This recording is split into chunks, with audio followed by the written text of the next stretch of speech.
Assalamualaikum warahmatullahi wabarakatuh. Alhamdulillah wassalatu wassalamu ala Rasulillah. Asyhadu an la ilaha illallah wa asyhadu anna Muhammadan abduhu wa rasuluh. Amma ba'du, ya. Para ustadz, ustadzah, teman kanak-kanak Al-Qur'an, teman pendidikan Al-Qur'an, ya, yang khususnya yang berada di daerah istimewa Yogyakarta, dan juga para aktivis, ya, LDPQ, Lembaga Dakwah dan Pendidikan Al-Quran Daerah Istimewa Yogyakarta, dan juga para siapa saja yang bisa mengikuti acara saya ini, baik di DIY maupun di luar DIY, ya, bahkan ada yang sampai Aceh juga ada. Saya lihat, ya, ada yang juga dari NTB, ya. Terima kasih atas perhatiannya. Kita ketemu lagi pada acara ngaji bareng LDPQ, ya, untuk pertemuan yang kesekian kalinya. Ya, kita awali bersama dengan membaca basmalah, ya. Bismillahirrahmanirrahim. Untuk acara kali ini, ya, kita akan membahas mengenai hukum sholat bagi orang yang pikun dan orang yang selalu kentut. Ya, ini pertanyaan yang sangat menarik karena memang real adanya. Ya, ini ada pertanyaan yang diajukan oleh jamaah masjid di Karangkajen, Yogyakarta. Ya, dimana saya setiap hari Senin pagi pada subuh, ya, jam 5 sampai jam 6, ya, biasa mengisi di kegiatan majelis taklim, ya, di Masjid Jami Karangkajen Yogyakarta. Ada 3 pertanyaan, walaupun sebenarnya 1 dan 2 mirip juga, itu bergandengan, ya. Yang pertama, nyuwun pirsa, ya. Saya pernah mendengar hadis bahwa orang yang sudah tua renta dibebaskan Allah dari semua kewajiban. Niku bener mboten. Ya. Yang kedua, atau mungkin ada batasan umur yang jika sampai pada umur tersebut orang dibebaskan dari semua kewajiban, ya, termasuk sholat. Lalu yang ketiga, ada 2 orang yang sudah tua, yang usianya 85 tahun dan yang satunya 75 tahun, mengeluh kepada saya, ya, saya yang bertanya maksudnya, tidak bisa menahan kentut. Jadi berulang-ulang wudhu, adakah solusinya? Ini 3 pertanyaan yang real terjadi di tengah masyarakat. Untuk menjawab itu, ya, ini saya latar belakangi dengan beberapa pengertian dari usul fikih dulu, ya. Jadi dalam pendahuluan, untuk menjawab 3 pertanyaan di atas, perlu kiranya diperkenalkan 3 istilah penting dalam usul fikih. Itu ada istilah al-hakim, al-mahkum bih atau al-mahkum fih, dan yang ketiga al-mahkum alaih. Walaupun uraiannya panjang sebenarnya, ya. Al-hakim itu juga diuraikan panjang, mahkum bih uraiannya panjang, mahkum alaih juga uraiannya panjang. Namun yang saya tekankan nanti pada yang ketiga, yaitu mahkum alaih, ya. Al-hakim adalah pihak yang membuat atau menetapkan suatu perbuatan hukum. Dalam hal ini adalah Allah Subhanahu wa taala, ya, sebagai pemilih hukum, dan Rasulullah Shallallahu alaihi wasallam sebagai sebagai penerjemah, maksud saya, ya, dari pesan-pesan Allah itu tadi, ya. Lalu apa yang dimaksud dengan al-mahkum bih atau al-mahkum fih? Ini adalah objek hukum, yaitu sesuatu perbuatan yang mempunyai efek hukum. Dalam ini biasa disebut fikih itu sendiri, baik itu ibadah dan muamalah, ya. Kalau dalam mazhab Syafi'i kita kenal ada 5 hukum, 5 efek hukum, ya, yaitu ada wajib, ada sunnah, ada mubah, ya, kemudian ada makruh dan ada haram, ya. Sedangkan menurut mazhab yang lain, ya, mazhab Maliki misalnya, itu lebih banyak lagi efek hukumnya itu. Ada fardu, ada wajib. Jadi antara wajib dan fardu dibedakan. Jadi kalau ada pertanyaan sholat itu wajib apa fardu? Jawabannya sholat itu tidak wajib tapi fardu. Begitu. Karena dalilnya qat'i. Ya. Kemudian yang ketiga ada sunnah, ya. Kemudian ada mandub, ada mubah, lalu ada karohah tanzih, ada karohah tahrim, ada haram. Ya itu di mazhab yang lain. Tapi di Indonesia pada umumnya mengikuti paham dari yang yang Syafi'iyah, itu efek hukum itu ada 5 tadi yang sudah saya sebutkan.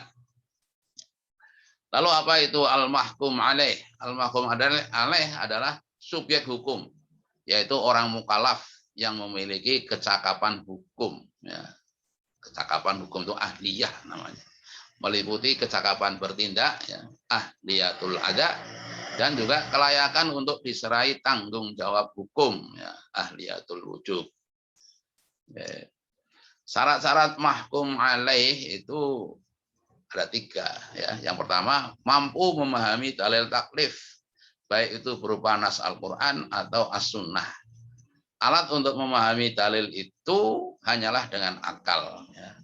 Maka orang yang tidak berakal, orang gila, tidaklah dikenakan atau dikatakan mukallaf. Ya. Jadi tidak dikenai beban hukum orang yang tidak berakal, ya, karena dia tidak bisa memahami dalil taklif. Yang kedua, layak, mampu atau wajar dan pantas untuk menerima perintah tersebut. Maka orang yang miskin tidaklah ada kewajiban untuk melaksanakan zakat, karena orang miskin tidak ada kewajiban melaksanakan zakat. Nah, misalnya ya, namun dia berhak menerima zakat nantinya, begitu. Ya. Yang ketiga adalah memiliki kemampuan melaksanakan atau taklif itu sendiri, ya, tuntutan khitab Allah dengan sempurna, ya, sesuai dengan keadaannya. Yaitu orang tersebut selain sudah balik, juga dalam keadaan sehat akalnya. Ya. Ada 3 keadaan manusia. Ini dibedakan nanti termasuk yang pikun itu yang masuk yang mana, begitu. Ya. Yang pertama, orang yang tidak sempurna. Ia dapat menerima hak hukum, tapi tidak layak menerima kewajiban. Ini contohnya adalah janin yang masih dalam perut ibu, ya, termasuk bayi yang baru lahir, ya, bayi umur 1, 2, 3 tahun itu kan dia, ya, termasuk golongan yang tidak sempurna ini. Ya. Janin ataupun anak-anak yang masih bayi tadi, ya, berhak menerima harta pusaka. Jadi kalau orang tuanya, ya, janin dalam kandungan ibu, tiba-tiba ayahnya meninggal, maka ia sebenarnya berhak menerima harta pusaka itu, ya kan? Namun dia, ya, belum bisa menunaikan kewajiban, ya, termasuk berhak menerima wasiat. Jadi kalau ada orang tua yang berwasiat supaya apa begitu diberikan kepada, ya, cucunya yang misalnya yang masih ada dalam kandungan mantunya, gitu, itu bisa berlaku, ya. Tetapi karena dia belum bisa melaksanakan hukum, ya, maka dia tidak bisa melakukan dikenai kewajiban, tapi punya hak. Yang kedua, belum sempurna. Ia dapat melaksanakan perintah Allah Subhanahu wa taala, tetapi belum mempunyai kewajiban, yaitu anak-anak yang sudah tamyiz, ya, yang sudah bisa membedakan baik dan buruk perbuatan, tetapi belum balik. Ya. Ya, misalnya anak masih di bawah 10 tahun, ya. Ya. Maka kalau dia itu hafal Al-Quran, bacaannya bagus, ya, maka dia bisa menjadi imam sholat untuk orang-orang tua. Karena apa?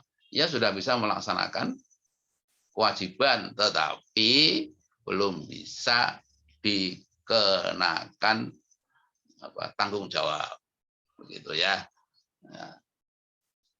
Yang ketiga, sempurna.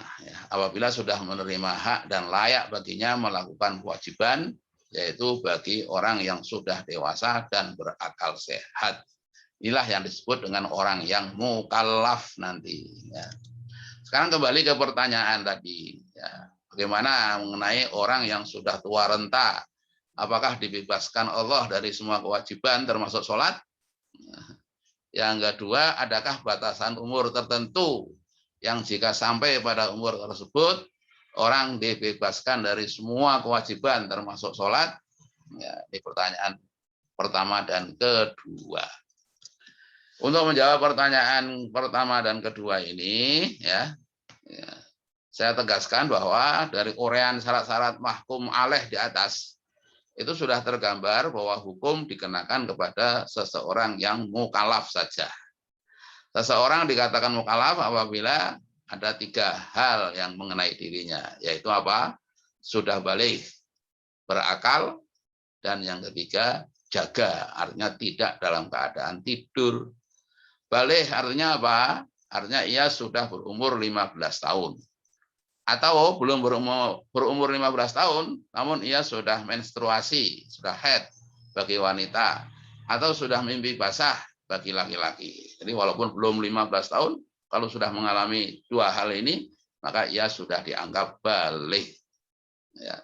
Walaupun belum mengalami haid, belum mengalami mimpi basah, namun sudah 15 tahun usianya, maka ia juga sudah dianggap balik. Tahun yang dimaksud di sini adalah tahun Komariah. Oke. Lalu yang kedua berakal, yang ketiga jaga tidak dalam keadaan tidur. Ini sesuai dengan hadis Nabi ya, yang diriwayatkan oleh Sayyidina Ali karomahullahu wajhah ya. An Ali anin Nabi dari Nabi sallallahu alaihi wasallam qala, berkata Ali, rufi'al qalamu an salasatin.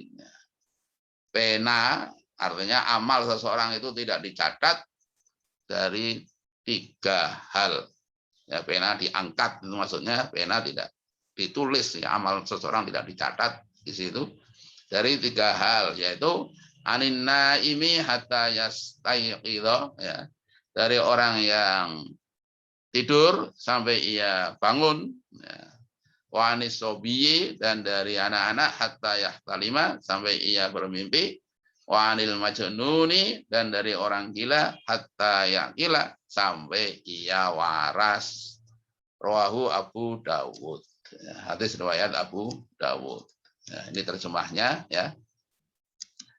Dalam riwayat lain Imam Abu Dawud menambahkan, qala Abu Dawud rawahu Ibnu Jurayj anil Qasim bin Yazid an Ali radhiyallahu an, ya. Berkata Abu Dawud diriwayatkan dari Ibnu Jurayj dari Qasim bin Yazid dari Ali radhiyallahu an atau karomahullahu wajhah anin Nabi, dari Nabi sallallahu alaihi wasallam, zada fihi, ada tambahan dari itu ya. Nabi memberi tambahan yaitu wal khorifi, dan pikun ya, orang yang pikun. Nah, jadi Imam Al-Subhi menjelaskan bahwa yang dimaksud orang pikun ialah seseorang yang akalnya hilang disebabkan sudah tua dan menyebabkannya tidak tamyiz, sehingga ia dianggap tidak termasuk mukallaf. Mungkin ada timbul pertanyaan, Pak, kalau kadang-kadang pikun, kadang-kadang tidak pikun, nah, maka pada saat tidak pikun itu mukallaf, pada saat pikun ia tidak mukallaf, begitu ya. Ya, biasanya saat-saat mau pikun beneran itu kan ada masa-masa pancaroba. Ya, masa pancaroba itu ada perubahan ya, mungkin kalau di waktu pagi banyak masalah itu jadi pikun gitu. Kalau waktu sore tenang suasananya ya, jadi normal, bisa jadi begitu.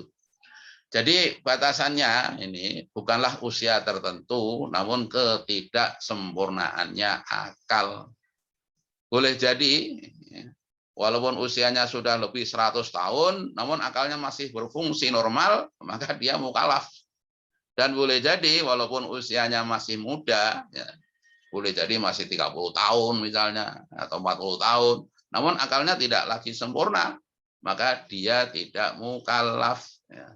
Ini sering kita lihat ya, anak-anak yang idiot itu, ya, walaupun usianya sudah 30 tahun, dia masih sering pergi ke taman kanak-kanak, ya ikut TK, main-main ya sama anak-anak, ya anak-anak usia TK, karena memang usianya, ya kemampuan berpikirnya masih usia TK. Nah, kalau hal itu terjadi maka ia tidak mukallaf. Oke, sudah terjawab berarti pertanyaan pertama dan kedua. Pertanyaan yang ketiga, ada dua orang yang sudah tua, usia 85 tahun dan 75 tahun, mengeluh kepada saya, ya, tidak bisa menahan kentut. Jadi berulang-ulang wudhu, sahkah bila ia sholat sambil terkentut-kentut? Adakah solusinya? Ya, ini jawaban pertanyaan ketiga ini. Jika keluar angin kentut ya, dari tubuh seseorang dengan cara yang terus-menerus dan tidak bisa ditahan, maka hukumnya sama seperti salisul baul, ya, penyakit tidak bisa menahan kencing. Solusinya adalah ia berwudu tatkala ingin sholat, kemudian ia sholat dalam keadaan tersebut dan sholatnya sah walaupun keluar angin atau kentut di tengah-tengah sholat. Ya.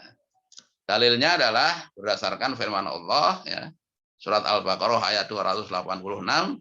La yukallifullahu nafsan illa wus'aha. Ya. Allah tidak membebani seseorang melainkan sesuai dengan kesanggupannya. Ya. Adapun jika keluarnya angin tersebut tidak terus-menerus, ya, maka hendaklah ia mengulangi wudhunya dan mengulangi sholat tersebut. Misalnya sedang sholat kita biasanya orang normal ini tiba-tiba kentut, ya maka harus dianggap batal sholatnya dan harus wudhu lagi, diulang lagi.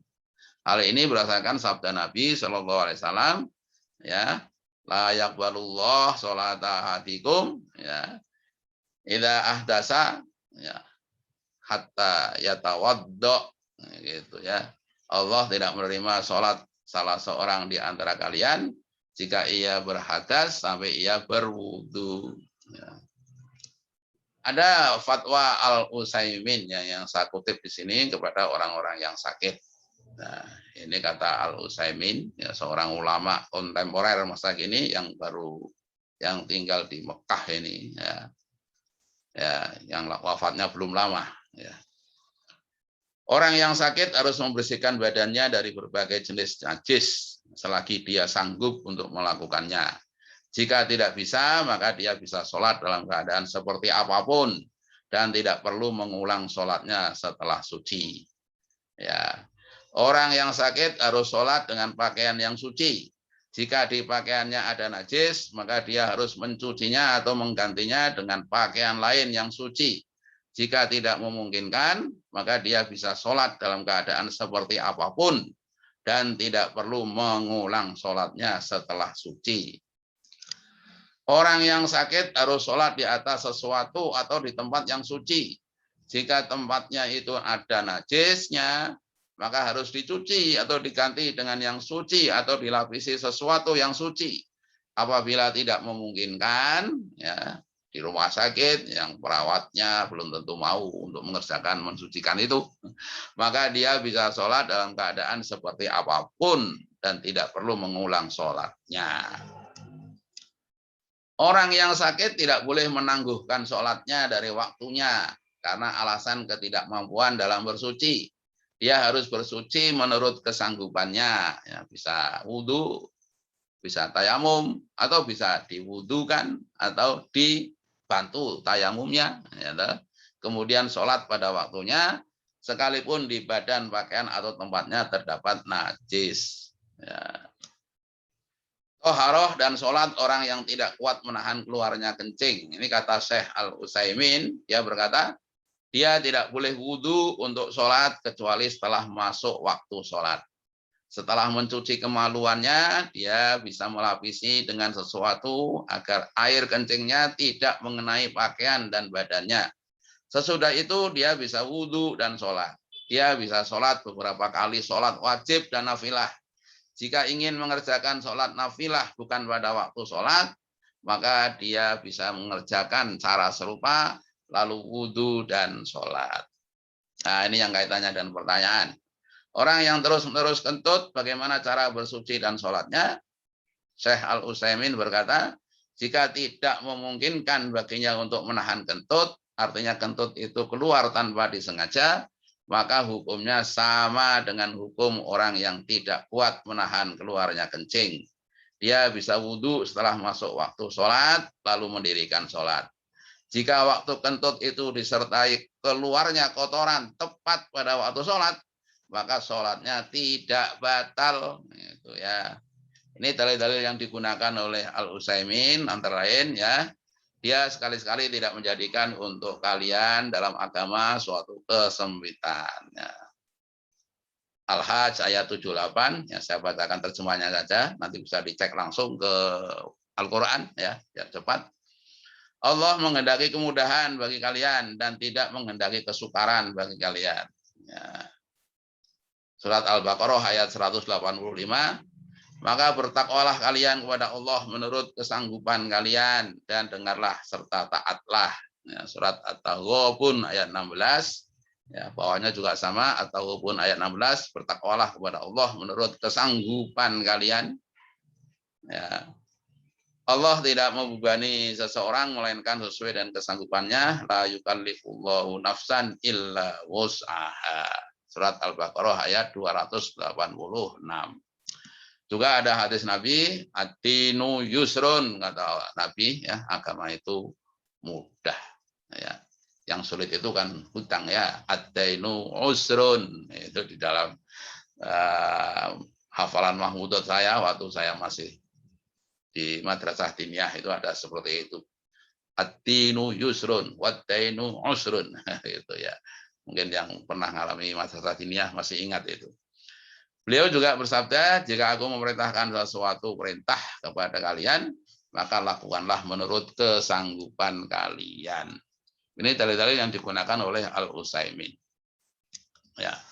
Maka berdasarkan kaidah yang fundamental ini, Allah memberi keringanan dalam beribadah kepada orang-orang yang lemah menurut kadar kelemahannya, agar mereka tetap bisa beribadah kepada Allah tanpa merasa kesulitan dan keberatan. Ya, ini sebagai kata penutup dari saya ya, bahwa kalau ada yang berbeda pendapat ya, hendaknya kita terima perbedaan pendapat itu ya, karena memang berbeda pendapat itu merupakan sunatullah dan ambillah rahmat dari perbedaan pendapat itu, sehingga dalam beribadah itu hakikatnya harus diimani, diilmui, ya, diamalkan, dan ikhlas semata-mata, taat, taslim, dan istiqomah mencari ridha Allah Subhanahu wa Ta'ala. Dengan demikian kita harus berlapang dada kalau ada yang berbeda pendapat, ya. Teruslah belajar, belajar dan belajar. Wallahu a'lam bishawab. Hanya Allah lah yang lebih tahu ya mana yang lebih benar. Ya, saya kira cukup sekian ya. Inilah referensi yang saya gunakan. Ya, ya.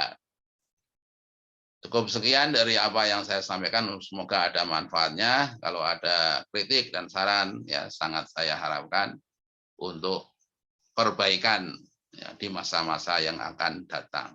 Ya.